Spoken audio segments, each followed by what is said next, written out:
This is the Lone Creator YouTube. We hope this video helps. You start by gathering legal essentials because Zomato verifies identity before activation. Have GST and FSI ready, plus a clear kitchen address and landlord NOC. These speed approval. Once done, take high-resolution photos of your kitchen, menu prototype, and packing material.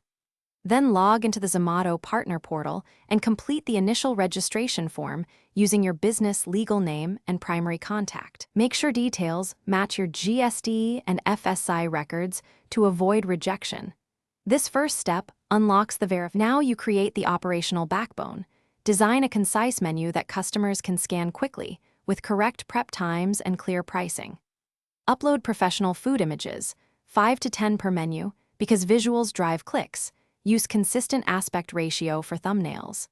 Next, link your POS or choose manual order handling, then set delivery radius and packaging options so logistics match kitchen capacity. Also configure taxes and GST in the portal and ensure inventory items map to menu entries.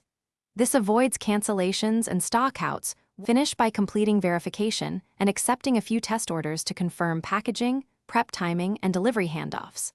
Once you go live, enable a small promotional offer to attract initial orders while you monitor acceptance rate, commissions, and payouts.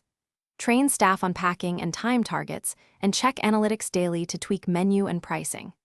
If your listing is not approved, recheck document names versus GST records, replace blurry photos, and submit a support ticket attaching corrected files.